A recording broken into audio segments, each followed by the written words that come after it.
शांति। आज मीठे प्यारे बाबा मुरली में कहते हैं, बच्चों देखो तुम्हें ऐसा प्राणेश्वर परमपिता परमात्मा मिला है जो ऐसा कल्याण करता है तुम्हारा, जो तुम्हें फिर किसी भी जीवन में रोना नहीं पड़ता, उसके पास मांगना नहीं पड़ता। तो आज 5/12/2023 प्रातः मुरली ओम शांति मुरली का सार है। महावाक्य है, मीठे बच्चे, कल्याणकारी बाप अभी तुम्हारा ऐसा कल्याण कर देते हैं जो कभी रोना ना पड़े। रोना अकल्याण व देह अभिमान की निशानी है। प्रश्न, किस अटल भावी को जानते हुए तुम्हें सदा निश्चिंत रहना है? उत्तर, तुम जानते हो कि इस पुरानी दुनिया का विनाश अवश्य होना है। विनाश माना इस पुरानी दुनिया से दुख, दर्द, अत्याचार, दुराचार, पापाचार, भ्रष्टाचार हट जाना निश्चित है। इसीलिए बाबा क्या कहते, तुम जानते हो इस पुरानी दुनिया का विनाश अवश्य होना है। भला पीस के लिए कितना प्रयास करते रहते हैं, लेकिन नर चाहत कुछ और है, हो तो कुछ और है। बाबा कहते दुनिया में शांति हो जाए, सब कुछ वसुदेव कुटुंबकम हो जाए, इसलिए कितना प्रयत्न करते हैं। इसलिए बाबा ने कहा नर चाहत कुछ और हो तो कुछ और।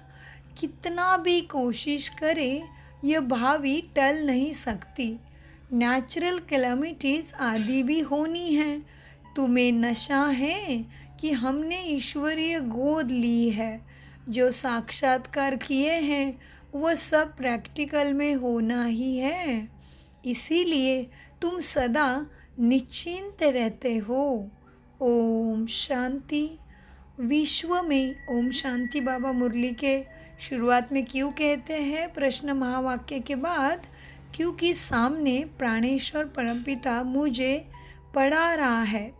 मुझ आत्मा को इस दुनिया के भीड़ से उसने चुना है। किस लिए? ऊंचा भाग्य देने के लिए चुना है। तो वो सद्गति और सद्बुद्धि देगा कैसे? तो उसको पढ़ाना तो पड़ेगा। इसलिए ओम शांति कह के बाबा कहते हैं, बच्चे तुम शांत स्वरूप आत्मा हो, तो उसी स्थिति में रह के ज्ञान को ग्रहण करोगे, तभी जो मिलना है, जो मांगा है, मिलेगा। इसलिए कहते हैं ओम शांति। विश्व में मनुष्य के बुद्धि में भक्ति मार्ग का ही गायन है, क्योंकि अभी भक्ति मार्ग ही चल रहा है। यहाँ फिर भक्ति का गायन नहीं है, यहाँ तो बाप का गायन है। बाप की महिमा करनी होती है। जिस बाप से इतना उच्च वर्षा मिलता है, भक्ति में सुख नहीं है। भक्ति में रहते हुए भी याद तो स्वर्ग को करते हैं ना। मनुष्य मरते हैं तो कहते हैं स्वर्गवासी हुआ, तो खुशी होना चाहिए ना। जबकि स्वर्ग में जन्म लेते तो फिर रोने की तो क्या दरकार। हाँ, बाबा ने कहा कोई मरता है तो कितने कहते हैं कि स्वर्गवास हुआ। अब स्वर्गवास हुआ माना स्वर्ग में निवास करने गया, रहने गया, या जन्म हुआ। तो बाबा कहते बोलते तो एक हो और फिर व्यवहार तो अलग कर रहे हो। अगर स्वर्गवास हुआ है तो भले क्यों रोते हो फिर? इसका मतलब कोई भी स्वर्ग में जा नहीं रहा है, केवल जाते हैं कोई ना कोई, लेकिन कब कैसे कौन लेके जाता ये मनुष्य नहीं जानते।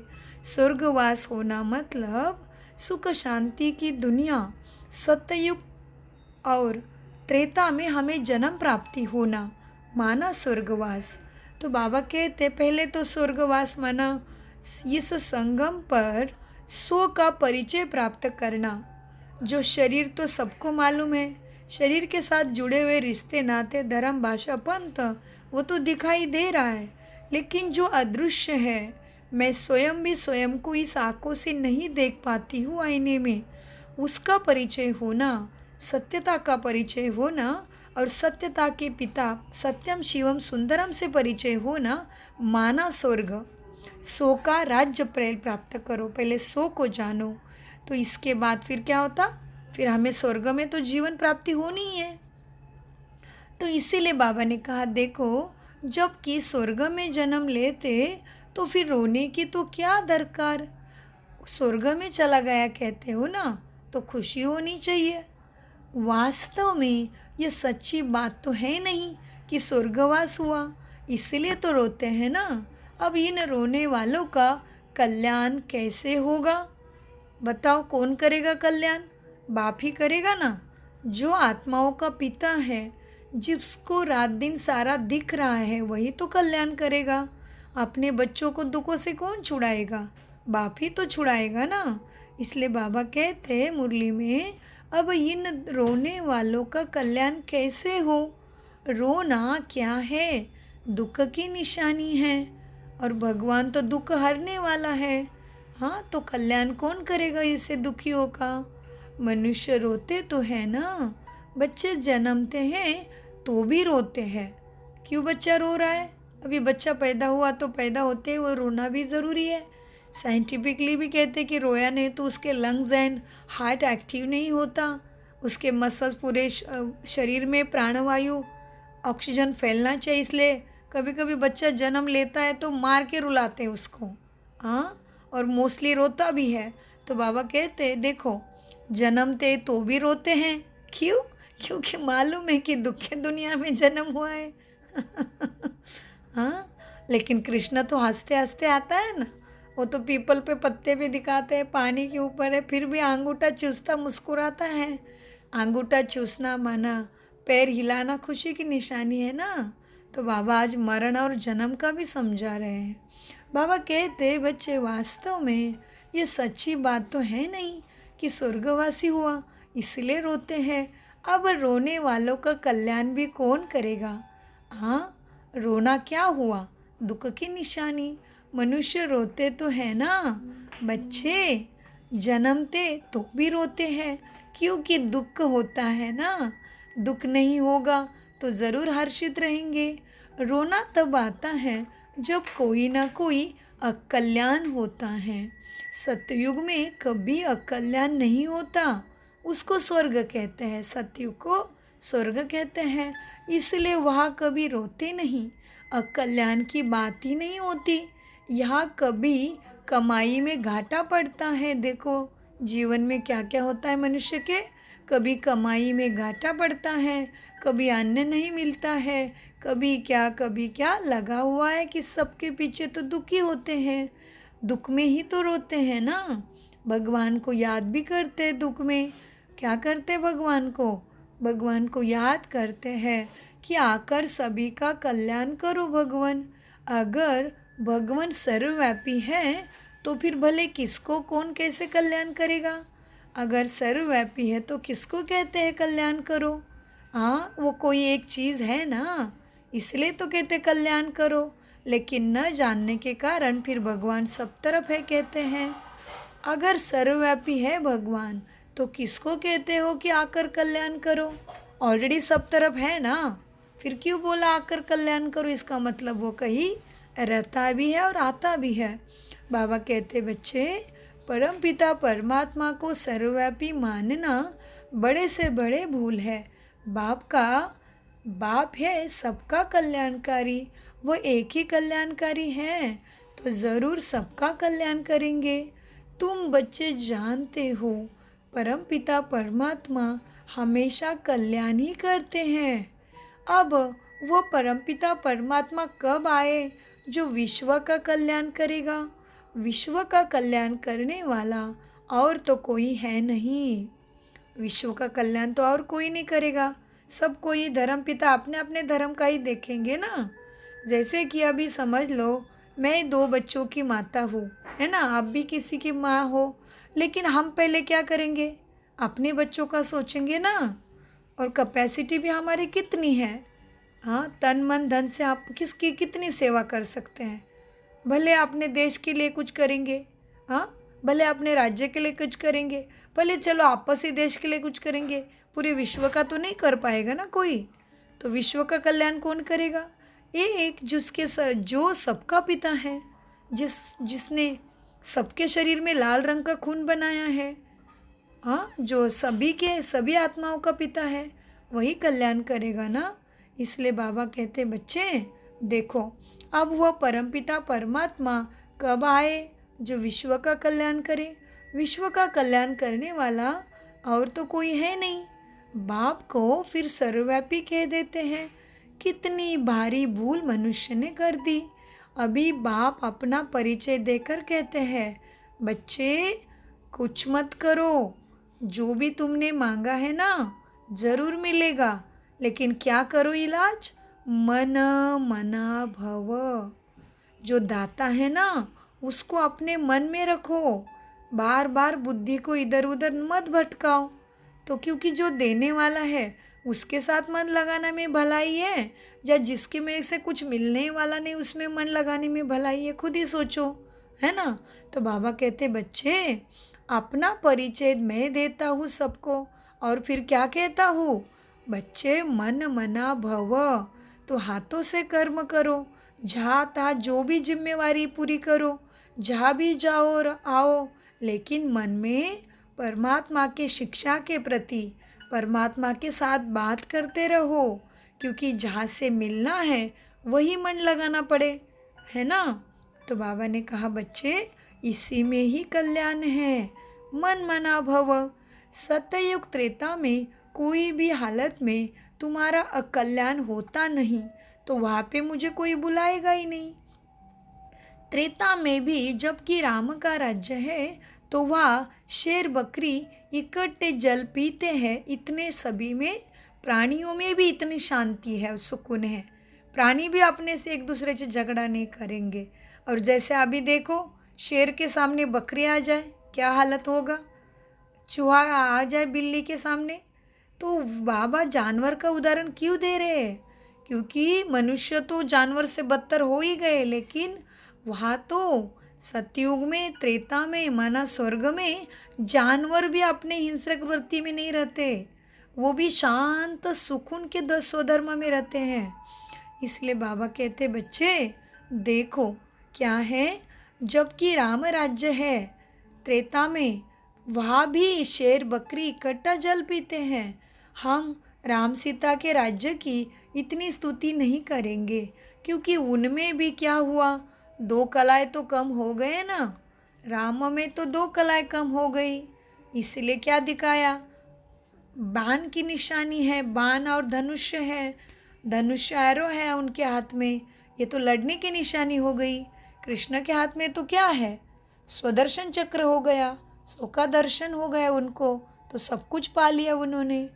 तो इसीलिए बाबा कहते हैं बच्चे आप बाप अपना सब कुछ तुम्हें देने आया है, हाँ, तो हम सीता राम के राज्य की इतनी स्तुति नहीं करेंगे, क्योंकि उनमें भी 2 कला कम हो जाने से कुछ ना कुछ थोड़ा सुख कम मिलता है। क्योंकि वो क्या हुआ, हम तो पसंद करते हैं किसको? कोई कहता है कि कोई मरने से राम राज्य में गया, नहीं, कहते स्वर्गवासी हुआ।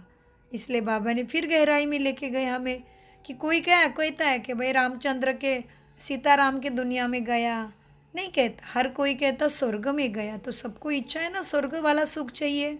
इसलिए बाबा कहते बच्चे क्या है, हम तो पसंद करते हैं स्वर्ग, जो बाप ही आकर स्थापन करते हैं। कैसे स्थापन किया लक्ष्मी आंटी? स्वर्ग बाबा ने क्या सिखाया हमें? स्वर्ग में जाने की युक्ति किसके द्वारा दी? क्या सीक्रेट मिला? माइक को हाथ लगा दीजिए, माइक खुल जाएगा।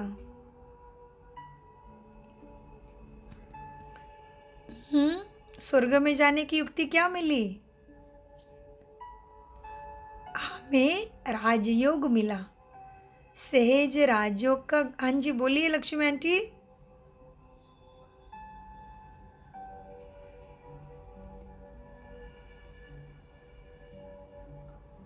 अच्छा, उन्होंने माइक ऑन किया तो फिर बंद किया, कोई बात नहीं।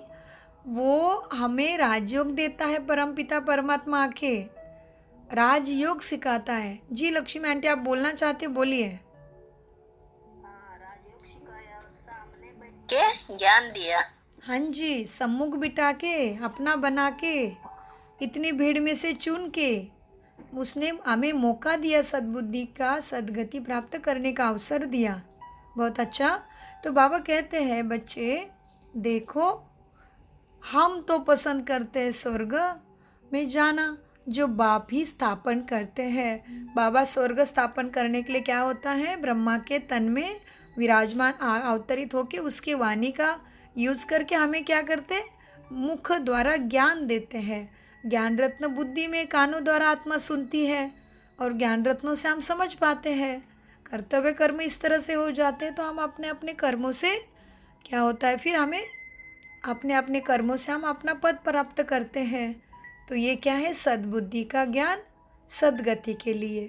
तो बाबा कहते हैं जो स्वर्ग में जाना सबको पसंद है वही स्वर्ग बाप स्थापन करते हैं।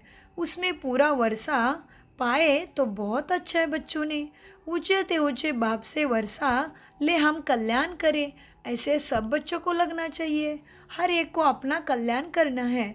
वो कैसे करे, श्रीमत पर चलकर। श्रीमत माना श्रेष्ठ ते श्रेष्ठ मत, श्री की मत माना परमपिता परमात्मा की शिक्षा। श्रीमत पर चल के अपना कल्याण करे। बाप ने समझाया है बच्चे, एक है आसुरी संप्रदाय, दूसरा है तुम देवी संप्रदाय।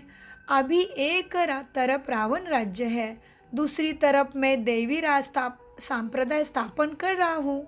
ऐसे नहीं कि अभी दैवी संप्रदाय है, नहीं, प्राणेश्वर महादेव दैवी संप्रदाय स्थापन कर रहे हैं। आसुरी संप्रदाय को मैं देवी बना रहा हूँ। ये कौन बोल रहा है, प्राणेश्वर परमपिता परमात्मा शिव बाबा बोल रहे हैं। मैं आसुरी संप्रदाय से दैवी संप्रदाय बना रहा हूँ। कहेंगे दैवी संप्रदाय तो सतयुग में होता है। बाप कहते हैं, बाप माना शिव बाबा कहते हैं, इस आसुरी संप्रदाय को दैवी संप्रदाय भविष्य के लिए बनाता हूँ। अभी है ब्राह्मण संप्रदाय, देवी संप्रदाय बना रहा हूँ, बन रहा है। गुरु नानक ने भी कहा है, मनुष्य से देवता किए करत लागे न वार। मनुष्य से देवता कैसे बनेंगे, कर्म करते करते ज्ञान अमृत पीते पीते बनेंगे। इसलिए गुरु नानक जी क्या कहते हैं, गुरु नानक जी ने भी कहा है, मनुष्य से देवता किए करत लागे न वार। परंतु कौन से मनुष्य हैं जिनको देवता बनाएंगे, वह ड्रामा के आदि मध्य अंत को जानते नहीं। सृष्टि के आदि में जो लक्ष्मी नारायण श्रेष्ठाचारी थे, श्रेष्ठाचारी माना लक्ष्मी नारायण कैसे थे, सर्वगुण संपन्न, 16 कला संपन्न, संपूर्ण निर्विकारी, मर्यादा पुरुषोत्तम, अहिंसा परमो धर्म, ऐसा उनका मन बुद्धि वृत्ति कृति दृष्टि थी वो आत्माओं की। कौन, लक्ष्मी नारायण। तो इसलिए बाबा कहते हैं सृष्टि के आदि में जो लक्ष्मी नारायण श्रेष्ठाचारी हैं वह भी आदि मध्य अंत को नहीं जानते, त्रिकालदर्शी नहीं है। तुम ब्राह्मणा भी त्रिकालदर्शी हो। तुमने क्या किया, ब्रह्मा के मन जैसे परमात्मा को तुमने भी पहचाना, तो तुम जान गए हो कि ये सृष्टि रंगमंच पे इस नाटक में सतयुग कैसा होगा, त्रेता द्वापर और अभी कलयुग इतना भयंकर दुख क्यों है। तो तुम तीनों कालों को जान गए ना, तो तुम कैसे हो गए त्रिकालदर्शी। तो इसलिए बाबा कहते हैं बच्चे, लक्ष्मी नारायण भी त्रिकालदर्शी नहीं है, आगे जन्म में त्रिकालदर्शी थे, क्योंकि तभी वो ब्रह्मा और जगतांबा सरस्वती मम्मा थे, इसीलिए वो त्रिकालदर्शी थे। जब वो पद प्राप्त करते हैं तभी त्रिकालदर्शी नहीं है, आगे जन्म में त्रिकालदर्शी थे। जिस तरह से देखो, अभी क्लास में पढ़ाई करने बच्चा बैठता है और उसका लक्ष्य है कि उसको डॉक्टर बनना है, राइट। तो एक बार वो डॉक्टर बन गया, अपने हॉस्पिटल में बैठ गया, तो थोड़ी ना क्लास में वापस आके बैठेगा, पढ़ने के लिए नहीं बैठेगा ना स्कूल में जाके। वैसे ही पद प्राप्ति हो गई तो फिर सद्गति की पढ़ाई ख़त्म हो जाती है, परमपिता परमात्मा अपने स्थान पे चले जाते हैं। हाँ, इसलिए बाबा गहराई में लेके जाते। बाबा कहते हैं बच्चे, लक्ष्मी नारायण भी अपने आदि मध्य अंत को नहीं जानते। क्यों, क्योंकि वो अभी त्रिकालदर्शी नहीं लक्ष्मी नारायण होते, तभी आगे जन्म में त्रिकालदर्शी थे। आगे माना जब ब्रह्मा के रूप में थे और मम्मा के रूप में थे तभी त्रिकालदर्शी थे। सुदर्शन चक्रधारी भी थे, तब यह उन्होंने राज्य पाया है। उन्होंने फिर सुदर्शन चक्र दे दिया है विष्णु को। तो यह भी समझाना है कि सुदर्शन चक्रधारी तो वास्तव में हम ब्राह्मण हैं, जो हमारे खुद के सो को जान गए हैं और फिर परमात्मा को जान गए। फिर हम सो का दर्शन कर रहे हैं कि मैं ब्राह्मण हूँ। ब्राह्मण से फिर अभी क्या बनेगा? आत्मा परम धाम में जाएगी, अपने घर जाएगी, फिर देवी देवता में यहाँ बन के आएंगे, फिर ऐसे उतरती कला होगी, फिर हम ऐसे क्या बनेंगे? फिर से ब्राह्मण। ऐसा ये चक्र सब सुदर्शन चक्रधारी कौन है? ब्राह्मण है।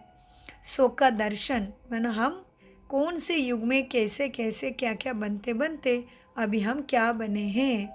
हाँ, तो बाबा कहते सुदर्शन चक्रधारी ब्राह्मण है, तो मनुष्य आश्चर्य खाएंगे।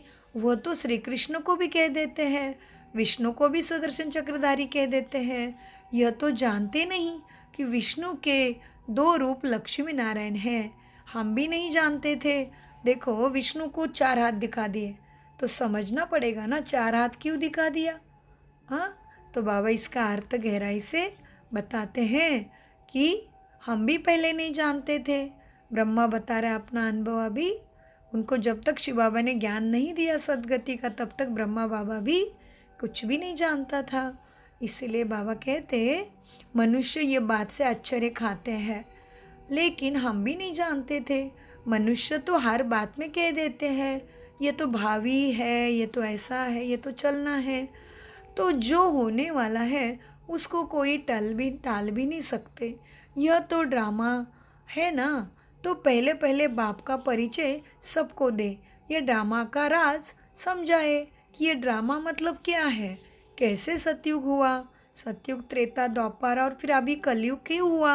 अच्छा, कलयुग में क्या होगा, भगवान कैसे आएगा, यदा यदा च धर्मस्य ग्लानिर्भवति भारत कैसे होगा, धर्म की अतिग्लानि क्या है, वो सबको समझाना समझाना है। बाबा कहते तो समझाते समझाते क्या करो, पहले बाप का परिचय देना, फिर ड्रामा का राज समझेंगे। सो भी जब बाबा की याद हो, पहले बाप का परिचय देना चाहिए। बेहद का बाबा शिव बाबा तो मशहूर है, रुद्र बाबा भी नहीं कहते। क्या कहते इसको? शिव बाबा कहते हैं। रुद्र तो उनका अलग है, बाबा के तो अनेक नाम हैं, लेकिन इसमें क्या कहते प्यार से? शिव बाबा, क्योंकि हमारा पिता है। फिर गुरु बन के सिखाता है, सदगुरु बन के फिर से बार बार सजग भी करता है। तो बाबा कहते बच्चे शिव बाबा तो मशहूर है ना, रुद्र बाबा भी नहीं कहते, शिव बाबा तो नामी ग्रामी है। बाप ने समझाया है, जहाँ जहाँ भक्ति है उन्हों को जाकर ज़रूर समझाओ। अखबार में पढ़ा था, मनुष्य कहते हैं कि हिमालय की इतनी मल्टी मिलियन एज है। अब हिमालय की कोई आयु होती है क्या? यह तो सदैव है ही, उसकी थोड़ी आयु है। अभी बाबा कहते हिमालय जो पहाड़ है वो तो रहेगा ही ना, वो कहाँ जाएगा। जैसे आकाश, अग्नि, हवा और सूर्य देवता माना वो तो है ना, वो तो रहेंगे ही नहीं, उसकी आयु की क्या ज़रूरत है। वो तो अविनाशी चीज़ है, उनका कभी विनाश या उनको कभी जन्म मृत्यु में आना ही नहीं। तो इसीलिए बाबा कहते अब हिमालय की कोई आयु होती है क्या? ये तो सदैव है ही पहाड़ पत्थर, हिमालय कभी गुम हुआ क्या? यह भारत भी अनादि है। माना बाबा को कहना ये भारत भूमि भी कभी भी जलमय नहीं होती है। इसलिए देखो किसी भी देश के आगे माँ तो नहीं जुड़ा, केवल भारत माँ की जय। अमेरिका माँ, लंदन माँ कहते हैं कि नहीं, भारत माँ की जय, क्योंकि भारत माँ के पास जो धरती है, जो हमारा भूगर्भ है धरती का, उसके ऊपर बाकी सारे देशों की हिस्ट्री है, कैसे निकले, कहाँ से आए, क्या हुआ। अब सिंगापुर की हिस्ट्री पढ़ना, कैसे वो कौन से राजा जहाज़ में घूमने जा रहा था, वो समुंदर के बीच में उसको एक जगह दिखी, जंगल दिखा, उस पर वो गया। बहुत सुंदर सारे देश की कहानियाँ हैं कि कैसे देश बने। लेकिन भारत भूमि हमेशा ही है ही, वो कभी भी जलमय होती नहीं है। भारत भूमि ही है। जैसे कि कहते हैं ना कि भूगर्भ के ऊपर 25% ज़मीन है और 75% पानी है। तो इसमें भारत का भी भारत हमेशा ही भूगर्भ के ऊपर ही आता है, माना 25% में ही भारत आता है। इसलिए बाबा ने क्या कहा, बाबा कहते मैं मुरली में बच्चे क्या है, क्या कहना है। बाबा ने कहा बच्चे देखो, हाँ क्या देखना है। शिव बाबा तो नामी ग्रामी हैं। अब हिमालय कभी गुम होता है क्या? ये भारत भी अनादि है। अनादि माना उसका हमेशा के लिए है, उसका अंत और आदि की ज़रूरत नहीं है, वो है ही है, अनादि है। कब रचा गया उसकी एज नहीं निकाल सकते। वैसे ही हिमालय के लिए भी नहीं कह सकते कि ये कब से है। इस हिमालय पहाड़ की आयु गिनी नहीं जाती। ऐसे थोड़ी कहेंगे कि आकाश की समुद्र की आयु इतनी है, नहीं, सारी चीज़ें अनादि है। परमात्मा, आत्मा, आकाश, अग्नि, वायु, जल, पृथ्वी अनादि है। हाँ, तो बाबा कहते आकाश की समुद्र की आयु इतनी है, हिमालय की आयु कहते हैं। तो बाबा ने कहा आयु नहीं, वो तो हमेशा के लिए चीज़ें हैं, वो तो है ही। इस हिमालय की कोई आयु गिनी नहीं जाती। हिमालय की आयु कहते हैं तो समुंदर की भी बताए फिर कि बताओ समुंदर कब से आया, कुछ भी नहीं जानते। यहाँ तो तुमको बाप से वर्षा पाना है, इसलिए दूसरी चीज़ों में जाने का टाइम नहीं है अभी, क्योंकि कलयुग का अंत पास आ गया। कलयुग का अंत माना जहाँ जिसके मन में काम, क्रोध, ईर्ष्या, द्वेष, लोभ, ये बदले की भावना वाला मन रहेगा उसको बहुत तकलीफ होगी। क्योंकि कैसे मन वाले अभी इधर जन्म लेने वाले हैं, जो हमेशा सुख, शांत, प्रेम, पवित्रता, सत्यता, सद्गति से, ज्ञान से भरी हुई बुद्धि होगी, उनका यहाँ आने का समय हुआ है। इसीलिए बाबा क्या कहते हैं कि क्या करना है अभी, तो उनको बोलो कि समुंदर के भी आए बताए, कुछ नहीं जानते। यहाँ तो तुमको बाकी बातों में नहीं जाना है। क्या सोचना है, मुझे अपने श्वास खत्म होने से पहले सद्गति दाता से सुख शांति का, स्वर्ग का वर्षा लेना है। यह है ईश्वरीय फैमिली। ये कैसे है, गॉडली फैमिली है ना। तुम जानते हो बाप का बनने से ही हम स्वर्ग के मालिक बनते हो। एक राजा जनक की भी बात है, बात नहीं, सभी की ही सद्गति की बात है। ऐसे नहीं कि अकेले राजा जनक को ही सद्गति मिली, नहीं। बाबा कहते हैं राजा जनक की कहानी है ना, मुक्ति, जीवन मुक्ति की और गुरु के आदेश की। बाबा कहते हैं ऐसे नहीं राजा जनक को ही मुक्ति, जीवन मुक्ति मिलती है, ऐसे नहीं, सभी आत्माओं को जीवन मुक्ति का टाइम आ गया है। बाबा ने कहा बच्चे जीवन मुक्ति अथवा राम राज्य में तो बहुत होंगे ना, सबको जीवन मुक्ति मिलनी होगी। तुम सेकंड में मुक्ति, जीवन मुक्ति पाने के पुरुषार्थी हो। तुम अभी पुरुषार्थ कर रहे हो, बच्चे बने हो बाप के। देखो बच्चों, मम्मा बाबा भी कहते हो ना, हाँ मम्मा बाबा भी कहते हो जीवन मुक्ति तो मिले ना, मिलेगी ना। समझ सकते हैं, प्रजा तो ढेर की ढेर बनती जाती है, दिन प्रतिदिन प्रभाव तो निकलना ही है, क्योंकि ईश्वर पढ़ा रहा है।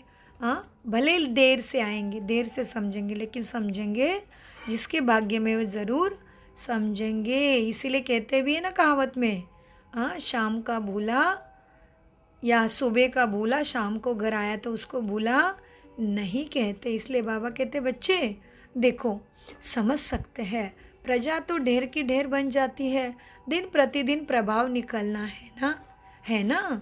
यह धर्म की स्थापना करनी कोई छोटी चीज़ तो नहीं है। ये देवी देवता धर्म की स्थापना हो रही है, तो ये टाइम तो लगेगा, मेहनत भी पड़ेगी बच्चों को। तो बाबा कहते हैं ये धर्म भगवान को मेहनत पड़ रही है बच्चों को सद्गतिवान बनाने के लिए। देखो बाबा कितने साल से हमें पढ़ा रहे हैं, तो कितना प्यार करता है वो, इसलिए उसको प्यार का सागर कहते हैं। और रहम का भी सागर है, सुख शांति शक्ति प्रेम आनंद का भी वो सागर है। इसलिए बाबा कहते हैं बच्चों देखो, नाराज़ नहीं होना, हलचल में नहीं आना, तकलीफ आएगी, आपके कर्मों का हिसाब किताब आएगा, समाज की तरफ से आएगा, कभी रिश्ते नातों से आएगा, कभी शरीर से आएगा, तकलीफ तो आएगी, क्योंकि 63 जन्मों का खाता जो है वो तो चुकता तो करना पड़ेगा ना। जैसे कि हमने किसी के 10 रुपए लिए हैं, तो जब तक हम नहीं देते वो हमें याद तो करेगी ना आत्मा, भाई मेरे पैसे नहीं दिए, पैसे नहीं दिए, वो तो हो गए पैसे की बात। लेकिन ये तो जन्म जन्म में कुछ कुछ करके आए हम सबके साथ। हाँ, क्योंकि कर्मों के बिना जीवन तो है ही नहीं। कोई जीवन प्राप्त करे और कर्म करे बिना रहे हो ही नहीं सकता। कर्म होते मनसा से, वाचा से।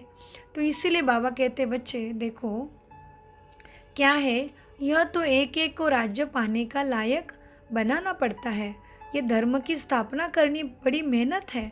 वह तो ऊपर से आकर स्थापना करते हैं ना बाबा, उनके पिछाड़ी फिर ऊपर से आते जाते हैं। यहाँ बाबा कहते अभी वह तो मना धर्म पिताओं ने भी अपने धर्म की स्थापना की, उसके लिए बाबा कहते वह तो ऊपर से आकर स्थापना करते हैं, उनकी पिछाड़ी में फिर उनके धर्म में भी आते जाते हैं। यहाँ तो एक एक को राज्य भाग्य पाने का लायक बनाना पड़ता है। लायक बनाना बाप का काम है। जो मुक्ति जीवन मुक्ति के लायक थे, सबको माया ने नालायक, कितना दुखी विकारी बना दिया, तमोप्रधान बना दिया है। 5 तत्व भी कैसे हो गए हैं, नालायक बने हैं। हाँ कभी भी कुछ भी तकलीफ दे सकते हैं ना। कभी धरती उछलेगी फाटेगी, कभी समुंदर उछलेगा, कभी आकाश कहीं पे फट रहा है, कभी वायु कभी पे असंतुलित हो रहा है। तो बाबा कहते बच्चे देखो, यहाँ तो यह पढ़ाई अनोखी है, ये देवी देवता धर्म की स्थापना हो रही है। तो क्या होना है, यहाँ तो एक एक को राज्य भाग्य पाने का लायक बनाना पड़ता है। बाप को लायक बनाना बाप का काम है। जो मुक्ति जीवन मुक्ति के लायक थे, सबको माया ने नालायक बना दिया है। 5 तत्व भी नालायक बने हैं। फिर लायक बनाने वाला बाप है। तुम्हारा अभी सेकंड सेकंड जो पुरुषार्थ चलता है, समझते हैं कल्प पहले भी फलाने ने ऐसे ही पुरुषार्थ किया था। कोई आश्चर्यवत भागंती हो जाते हैं, फारकती दे देते बाप को, प्रैक्टिकल देखते रहते हैं बाबा। यह भी समझते हैं कि विनाश सामने खड़ा है। ड्रामा अनुसार सबको एक्ट में तो आना ही पड़ेगा। हर कोई अपने ड्रामा के पार्ट, उसका ड्रामा में क्या रोल है उसके अनुसार वो एक्ट तो करेगा ही। हर कोई ड्रामा अनुसार सबको एक्ट में आना है। नर चाहत कुछ और है, होवत कुछ और है। वह चाहते हैं पीस हो, परंतु भावी को तुम बच्चे जानते हो, तुमने साक्षात्कार भी किया है। वह भला कितना भी माथा मारे कि विनाश रुक जाए, विनाश ना हो, परंतु यह भावी टल नहीं सकती। अर्थक्वेक, नेचुरल कैलामिटीज़ होगी ज़रूर। वह क्या कर सकेंगे, कहेंगे यह तो गॉड का काम है। अभी तुम्हारे में बहुत थोड़े हैं जिनको जिनको इतना नशा चढ़ता है और याद में रहते हैं। सब तो परिपूर्ण नहीं बने हैं। तुम जानते हो यह भावी टलने की नहीं है।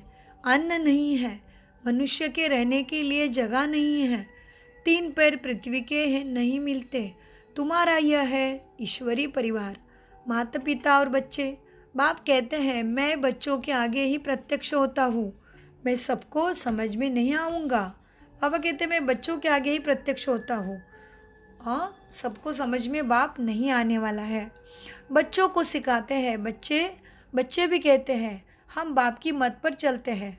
बापू भी कहते हैं मैं बच्चों के सम्मुख आकर श्रीमत या भगवान की सद्गति की सद्बुद्धि की मत देता हूँ। बच्चे ही समझेंगे, नहीं समझते हैं तो छोड़ो, लड़ने की कोई बात नहीं। हम परिचय देते हैं बाप का। बाबा कहते कोई नहीं समझ रहा है परमात्मा का ज्ञान तो छोड़ो। कोई उनके पीछे लगने की और लड़ने की भी ज़रूरत नहीं है कि क्यों नहीं समझ रहे हो आप। नहीं, किसी के साथ भी नहीं लड़ना है। हम बाप का परिचय देते हैं। और दूसरा क्या है, कोई हमें इस कार्य करते टाइम रोकेगा भी, उसके लिए उसको भी नहीं लड़ना है, उसके लिए भी नहीं लड़ना है। बाबा कहते छोड़ो, नहीं समझते तो छोड़ो, लड़ने की कोई बात नहीं। हम परिचय देते बाप का। बाप कहते मुझे याद करो तो विकर्म विनाश होंगे, और सुदर्शन चक्र को याद करो तो तुम चक्रवर्ती राजा भी बनेंगे। मन मना भव, मध्याजी भव का अर्थ भी यह है। बाप का परिचय दो, जिससे क्रिएटर और क्रिएशन का राज तो समझ आ जाएंगे। मुख्य है एक ही बात, गीता में मुख्य है एक ही भूल।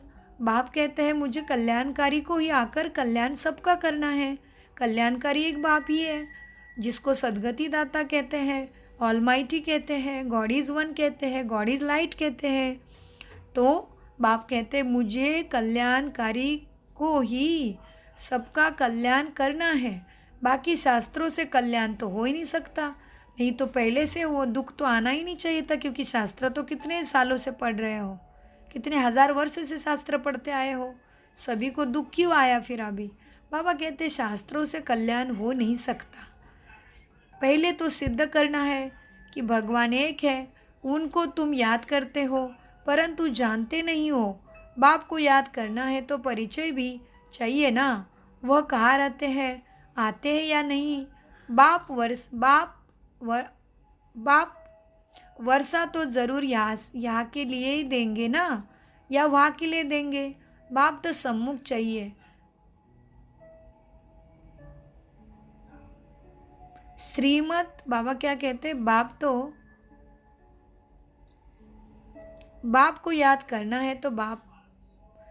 आप सभी माइक को बंद करिए, क्योंकि आपके किसी के घर में सामने आवाज़ आ रहा है, कुछ चालू है, और यहाँ पे हमारा रिकॉर्डिंग होता है यूट्यूब के लिए। बाबा कहते हैं बच्चे देखो, बाकी शास्त्र से कल्याण हो सकता, पहले तो सिद्ध करना है कि भगवान एक है, उनको तुम याद करते हो परंतु जानते नहीं हो, ये सबको समझाओ। बाप को याद करना तो परिचय भी चाहिए ना, परिचय के बिना कैसे याद करेगा किसको। वह कहाँ रहते हैं, आते हैं या नहीं। बाप वर्षे तो ज़रूर, बाबा कहते हैं बाप वर्षा तो ज़रूर यहाँ के लिए देंगे या वहाँ के लिए देंगे। बाप तो सम्मुख चाहिए। शिवरात्रि भी मनाते हो, शिव तो सुप्रीम फादर है, सब आत्माओं का वह रचेता है, नई नॉलेज देते हैं, सृष्टि चक्र के आदि मध्य अंतों को वह जानते हैं। वह है ऊंचे से ऊंचा टीचर, जो मनुष्य को देवता बनाते हैं, राजयोग सिखलाते हैं। मनुष्य कभी राजयोग सिखला ना सके, मनुष्य को कभी राजयोग सिखला ना सके, हमको भी उसने सिखलाया तब हम सिखलाते हैं। गीता में भी शुरुआत में और अंत में मन मना भव और मध्याजी भव कहा जाता है, लेकिन कहते हैं अर्थ तो नहीं जानते। झाड़ और ड्रामा का नॉलेज भी बुद्धि में है, झाड़ और ड्रामा का नॉलेज भी बुद्धि में है। झाड़ और ड्रामा का नॉलेज भी बुद्धि में रहता है, डिटेल में समझना पड़ता है। हाँ, डिटेल में खुद समझ के फिर समझाना पड़ता है। रिजल्ट में फिर भी एक बात आती है, बाप और वर्षे को याद करना है। यह तो एक ही बात है, हम विश्व के मालिक बनेंगे, विश्व का कल्याणकारी विश्व का मालिक बनते हैं। स्वर्ग का मालिक बनेंगे, नरक का थोड़ी ही मालिक बनेंगे। दुनिया यह नहीं जानती कि नरक का रचयिता रावण है, स्वर्ग का रचयिता परमपिता परमात्मा बाप है, ये दुनिया नहीं जानती। आप बच्चों को ही सबको समझानी देनी है। आप बाप कहते हैं मौत सामने खड़ा है, जागो, सबकी वानप्रस्थ अवस्था है, मैं तुम्हें लेने आया हूँ। तुम सब आत्माएं शरीर छोड़ने वाले हो ना, तो मैं लेने आया हूँ, मुझे याद करो तो विकर्म विनाश होंगे। आत्मा मेले से शुद्ध हो जाएगी, फिर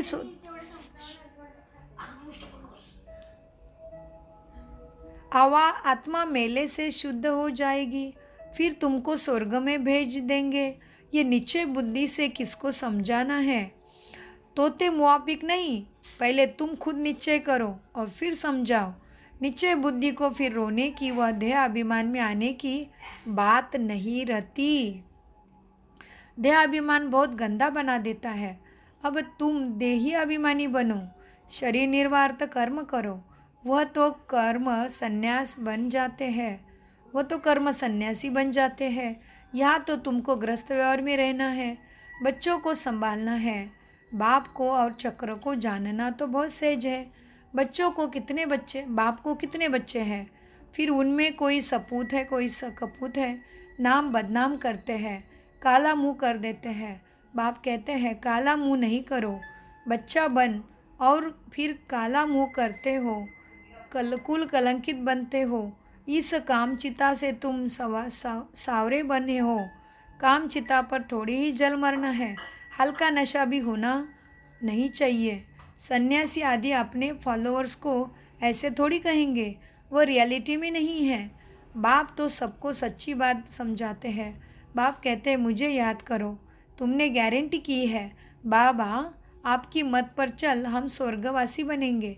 बाप कहते हैं बच्चे फिर विषय गटर में गिरने का ख्याल क्यों करते हो? तुम बच्चियाँ जब ऐसे मुरली चलाओ तो कहेंगे ऐसा ज्ञान तो हमने कभी नहीं सुना है। मंदिर के हेड्स को पकड़ना चाहिए, चित्र ले जाना चाहिए। ये त्रिमूर्ति झाड़ दिल वाला के ही चित्र है। ऊपर में देवी झाड़ खड़ा है, बाकी देवी झाड़ जो पास्ट हो गया वह दिखाते हैं। ऐसे सर्विस करके दिखाए तब बाबा महिमा करे। इसने तो कमाल की है, ब्रह्मा बाबा ने तो कमाल की है। जैसे फिर बाबा रमेश भाई जी को याद किया आज, जैसे बाबा रमेश की महिमा करते हैं। प्रदर्शनी विहंग मार्ग की सर्विस का नमूना अच्छा निकाला है। बाबा ने कहा प्रदर्शनी भी अच्छा है, गुप्त मार्ग की सर्विस होती है प्रदर्शनी से। बाबा ने रमेश भाई जी को कहा कि प्रदर्शनी माना बुक्स एंड पोस्टर्स, प्रदर्शनी विहंग मार्ग की सर्विस का नमूना अच्छा निकला है, यह भी प्रदर्शनी करेंगे।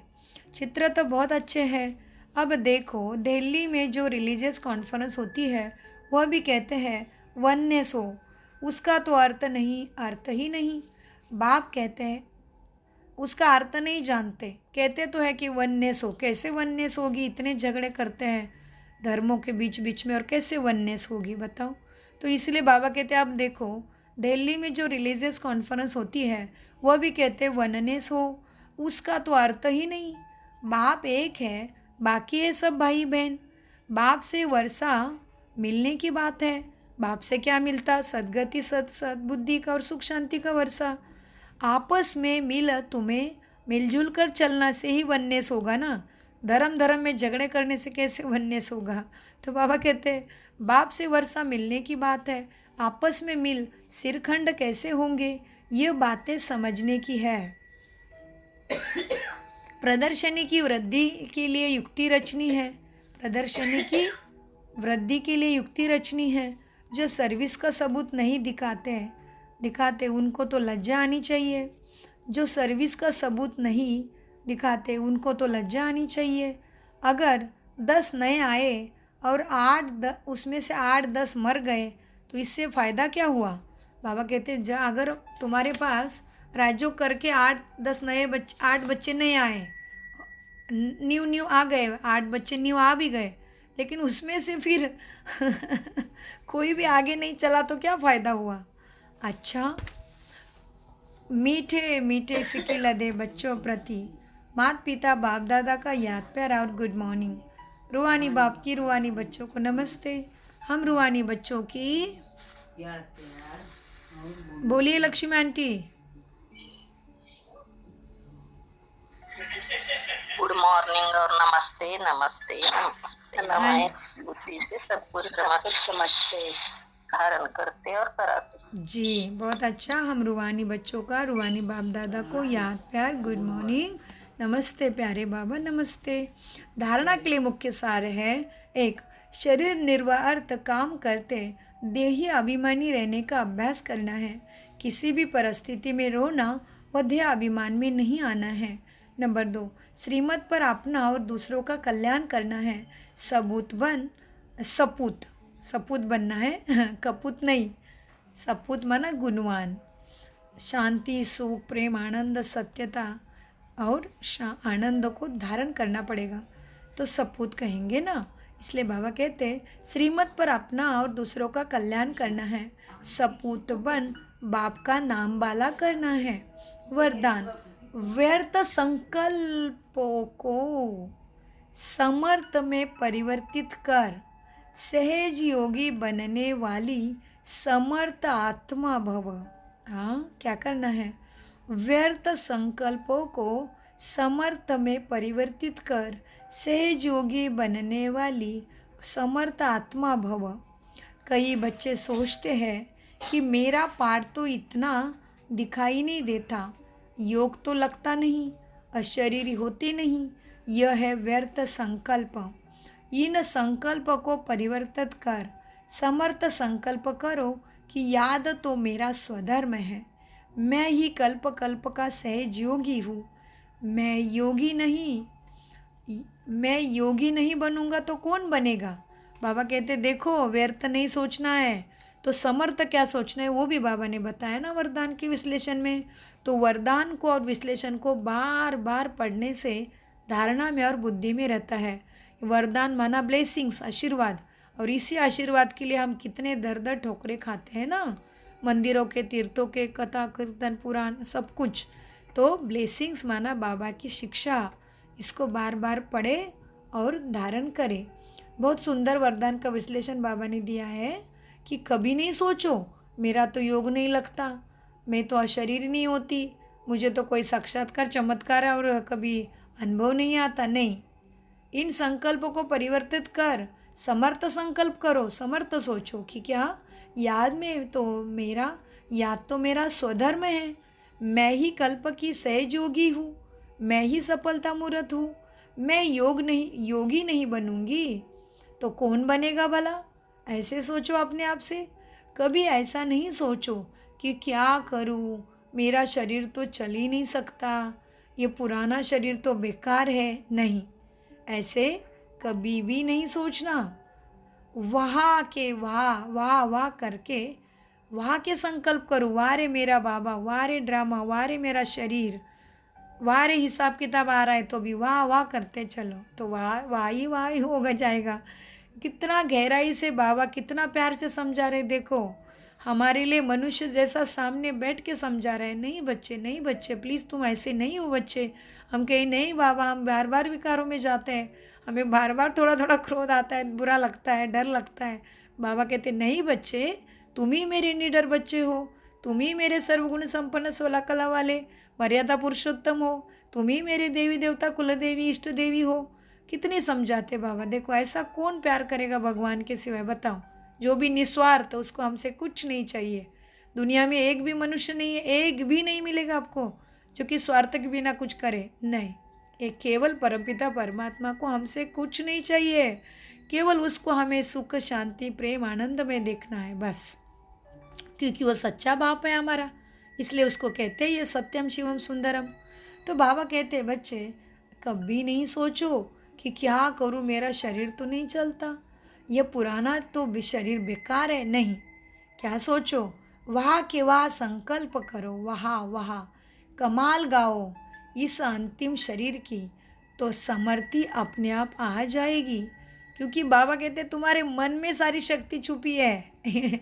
इसलिए कहानी भी है, कथा भी है कि पुराणों में कि ऋषि मुनि कहते थे कि भगवान की शक्ति को ढूंढने गए तो फिर ढूंढ नहीं पाए, तो कहा कि फिर वो तो आपके ही मन में छुपी है, तो बाहर किधर ढूंढ रहे हो, जंगलों में, गुफाओं में, कीर्तनों में, सत्संगों में, मूर्तियों में।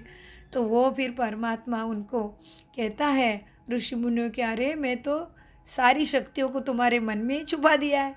क्योंकि मनुष्य किधर भी रखो चोरी करके ले ही जाएगा, ढूंढ ही लेगा, बस अपने अंदर ही नहीं जाता है, उधर ही नहीं ढूंढ पाया, तो परमात्मा को आना पड़ता है। तो इसलिए बाबा ने कहा वाह के वाह संकल्प करो, कमाल गाओ इस अंतिम शरीर की, तो समर्थी अपने आप आ जाएगी। स्लोगन, शुभ भावनाओं की शक्ति दूसरों की। बाबा क्या कहते हैं, शुभ भावनाओं की शक्ति दूसरे की व्यर्थ भावनाओं को भी परिवर्तन कर सकती है। तुम्हारी शुभ भावना की शक्ति दूसरों की भी व्यर्थ भावनाओं को भी परिवर्तन कर सकती है। ओम शांति, ओम शांति, ओम शांति। मीठे प्यारे बाप दादा का अनगिनत पदम गुना शुक्रिया शुक्रिया शुक्रिया फरिश्तों, शुक्रिया। लक्ष्मी आंटी क्या अच्छा लगा, लक्ष्मी आंटी क्या अच्छा लगा। बाबा ने यही सही कहा कि आगे अपनी अनगिनत शक्तियों को पहचानो। जी जी, बहुत अच्छा। अपनी शक्तियाँ और रेगुलर मतलब होना है, हाँ जी, हम ज्ञान अमृत। चार बच्चे सिर्फ कोर्स करके ही नहीं रहना है, आगे भी करना है। हाँ,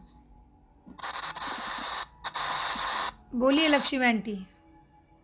सपूत बनना है, कपूत नहीं। हम्म, बाबा की वाह वाह करना है सदा। जी जी। हाँ, अपने शरीर की भी करनी है। हम्म, सबकी वाह वाह करनी है। अर्थ निर्वाह के लिए पुरुषार्थ कर देह अभिमानी बनना है। देही अभिमानी बनना है। जी जी। मैं शरीर में आत्मा हूँ, इसलिए शरीर ये चल रहा है। तो मैं आत्मा हूँ तो मेरा भी परम पिता कोई, तो आत्मा का वाली तो कोई होगा ना, इसलिए देही अभिमानी बनना है। बहुत अच्छा।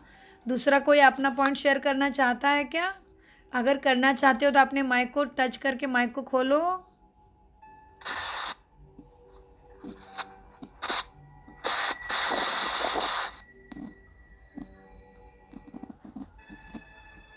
बाबा की याद में 2 मिनट चलो। मी सांगू माझं. हाँ सा, आप बता दो पॉइंट। बाबा म्हणतात मुझे मुख में याद करो तो श्री कृष्ण सुदर्शन चक्र देख रहे हो. बाबा बाबा के एक सर्वांना वारसा मिलतो. ठीक है, बाबा अपना सुदर्शन चक्र भी घुमाते रहो तो क्या होगा, वर्षा मिल जाएगा। आप सभी बच्चे सुदर्शन चक्रधारी हो, केवल विष्णु को दिया उसका अर्थ भी नहीं समझ रहे हैं ना। कितनी गहराई से मुरली आती है रोज की। तो अपने लिए ज्ञानामृत बाबा धीरे धीरे दे रहे हैं। चलो बहुत अच्छा, शुक्रिया फरिश्तों, बाबा को याद करते हैं।